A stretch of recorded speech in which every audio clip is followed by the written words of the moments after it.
दोस्तों नमस्कार, मैं संजय मग्गू और मौजूद हैं देश रोजाना के डिजिटल मीडिया मंच पर। हरियाणा विधानसभा का चुनाव हो या महाराष्ट्र विधानसभा का चुनाव हुआ हो, इससे पहले चाहे लोकसभा का चुनाव हो, चाहे अन्य राज्यों के अंदर विधानसभा के चुनाव हुए हों, कांग्रेस पार्टी और विपक्षी दल हमेशा आरोप लगाते रहे हैं ईवीएम पर। चुनाव कहीं भी हो, कभी भी हो, किसी प्रदेश में विधानसभा का हो या लोकसभा का चुनाव, कांग्रेस पार्टी और विपक्षी दलों के नेता हमेशा आरोप लगाते रहे हैं ईवीएम पर। ईवीएम बदनाम होती रही है।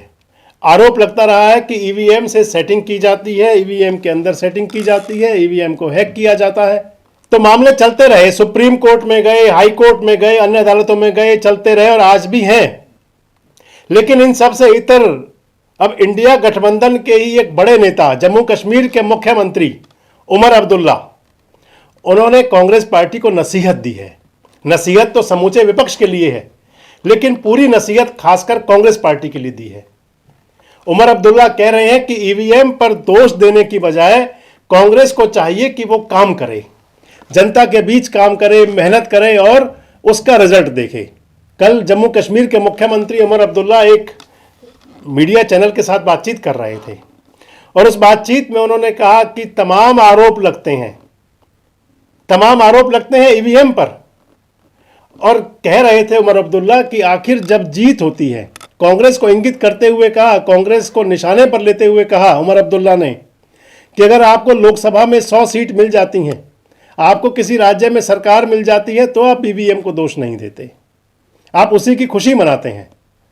और उमर अब्दुल्ला ने कहें तो एक प्रकार से आंखें खोल दी तमाम देश की, तमाम राजनीतिज्ञों की, राजनीतिक दलों की, चाहे वो पक्ष के हों या विपक्ष के हों। क्योंकि ध्यान होगा आपको 2004 के चुनाव से पहले और 2004-05 के चुनाव के बाद भारतीय जनता पार्टी ने भी, उस समय लालकृष्ण आडवाणी जी नेता हुआ करते थे, उन्होंने भी ईवीएम पर आरोप लगाए थे। चुनाव प्रणाली पर, चुनाव प्रक्रिया पर कई प्रकार के क्वेश्चन मार्क लगते रहे हैं और अब उमर अब्दुल्ला जो कह रहे हैं वो उसको सुना जाना जरूर चाहिए। हालांकि उमर अब्दुल्ला इंडिया गठबंधन में है। फारूक अब्दुल्ला साहब जब लोकसभा में बोलते रहे तो खूब भारतीय जनता पार्टी की, एनडीए सरकार की खूब धज्जियां उड़ाते रहे। उन्होंने खूब सख्त और तंज कसे सरकार पर। लेकिन उमर अब्दुल्ला ने जो बात कही है उसको अगर ये कहा जाए कि वो तार्किक बात है। उमर अब्दुल्ला ये भी कहा, उन्होंने ये भी बोला कि जम्मू कश्मीर के अंदर जहां पर चुनाव हुआ, हरियाणा के साथ जम्मू कश्मीर में विधानसभा का चुनाव हुआ था और जम्मू कश्मीर के अंदर सरकार बनी इंडिया गठबंधन की, कांग्रेस पार्टी और नेशनल कॉन्फ्रेंस यानी कि फारूक अब्दुल्ला साहब, उमर अब्दुल्ला साहब, उनकी पार्टी की सरकार बनी। उनके शपथ ग्रहण समारोह में, उमर अब्दुल्ला का जब शपथ ग्रहण समारोह हुआ तो उसके अंदर तमाम विपक्षी गठबंधन के लोग भी शामिल हुए। राहुल गांधी भी गए, प्रियंका गांधी वाड्रा भी गई उस शपथ ग्रहण समारोह के अंदर, जिसे ऐतिहासिक कहा गया, और सरकार बनी उसके अंदर नेशनल कॉन्फ्रेंस की। उमर अब्दुल्ला कह रहे हैं कि जम्मू कश्मीर में भी काम नहीं किया था कांग्रेस पार्टी ने।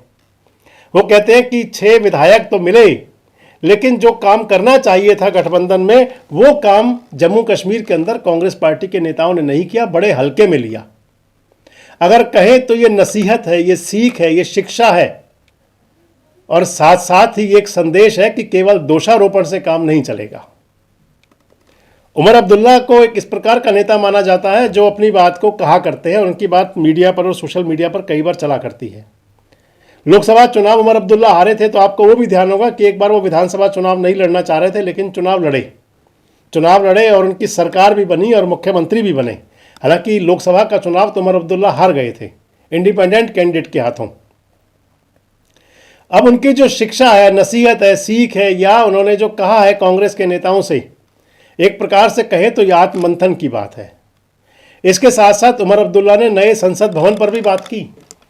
नया संसद भवन जब बना तो वो भी आरोपों में था। नया संसद भवन का जब उद्घाटन हुआ तो तमाम विपक्षी दलों ने उसका बहिष्कार भी किया था, आपको ध्यान होगा। लेकिन उमर अब्दुल्ला कहते हैं कि नया संसद भवन देश के लिए बहुत जरूरी था। अब इसे, हालांकि उनसे जो सवाल कर रहे थे, जो एंकर थे, उन्होंने कहा भी कि इससे ये संदेश जाएगा कि आप भारतीय जनता पार्टी के प्रवक्ता हो गए क्या। तो उमर अब्दुल्ला का जवाब भी बड़ा अच्छा था। उन्होंने कहा कि राजनीति के अंदर क्रिटिसिज्म भी जरूरी है और राजनीति के अंदर अगर कोई अच्छा काम हुआ तो उसकी प्रशंसा भी जरूरी है। उन्होंने कहा, उमर अब्दुल्ला ने कहा कि ईवीएम पर अगर दोष लगाते हो तो फिर आप हर जगह दोष लगाएं, चाहे आप चुनाव जीत जाएं, चाहे आप चुनाव हार जाएं। अगर आप जीत जाएं तो भी आप दोष लगा दें कि हम ईवीएम से चुनाव जीत गए, ये गलत हो गया। और इसके साथ साथ जो उन्होंने कहा, उमर अब्दुल्ला ने कहा संसद भवन को लेकर के, तो एक प्रकार से उन्होंने पीठ थपथपाई सेंट्रल गवर्नमेंट के लिए कहा और ये बात भी कही कि ये जो अच्छा काम होता है उसकी तारीफ की जानी चाहिए। अगर आप देखें तो अब दिल्ली विधानसभा का चुनाव होना है। दिल्ली विधानसभा चुनाव के अंदर अग्नि परीक्षा है भारतीय जनता पार्टी की भी और कांग्रेस, आम आदमी पार्टी की भी और कांग्रेस की भी। इंडिया गठबंधन यहाँ पर जो उनके ख्वाब थे वो चकनाचूर हो गए, क्योंकि आम आदमी पार्टी ने सभी 70 सीटों पर अपने कैंडिडेट डिक्लेयर कर दिए हैं। उन्होंने ना कोई सीट समाजवादी पार्टी के लिए छोड़ी, ना कांग्रेस के लिए छोड़ी। और दिल्ली के अंदर कांग्रेस और आम आदमी पार्टी एक दूसरे को खुद से बेहतर बताते हुए आपको नज़र भी आएंगे चुनाव के अंदर। और यहाँ पर इंडिया गठबंधन का जो उनका स्वरूप है उसकी एक तरह से अगर कहें तो आपको धज्जियाँ उड़ती खूब दिखाई देंगी।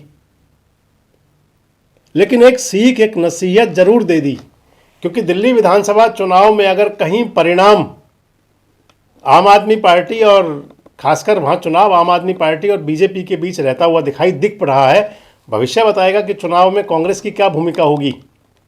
लेकिन अगर कहीं वहाँ का चुनाव भी, दिल्ली का चुनाव भी, वहाँ के परिणाम कुछ इस प्रकार के हुए जैसे महाराष्ट्र और हरियाणा के हुए, तो फिर एक बार ईवीएम फिर घेरे में होगी। और अगर कहें तो एक बार एक संदेश पहले ही दे दिया उमर अब्दुल्ला साहब ने अपने गठबंधन की सहयोगी पार्टियों को कि किसी पर दोषारोपण करने की बजाय आप अपने काम पर ध्यान दें तो ज़्यादा बेहतर होगा। वैसे आपको क्या लगता है, उमर अब्दुल्ला के बयान को आप क्या मानते हैं? क्या उमर अब्दुल्ला ने अपने गठबंधन सहयोगियों को नसीहत दी है या फिर कहीं उमर अब्दुल्ला का मन एनडीए की तरफ हो रहा है? आपको क्या लगता है कि उमर अब्दुल्ला की सीख का विपक्षी दलों पर क्या असर जाएगा? कमेंट बॉक्स में जरूर बताएं। जुड़े रहें हमारे साथ, देखते रहें देश रोजाना। हमारे साथ जुड़े रहने के लिए सब्सक्राइब करें देश रोजाना के YouTube चैनल को और नई वीडियो की नोटिफिकेशन पाने के लिए बेल आइकन जरूर दबाएं। अगर आप ये वीडियो Facebook या Instagram पर देख रहे हैं तो पेज को लाइक और फॉलो जरूर करें और ज्यादा से ज्यादा शेयर करें।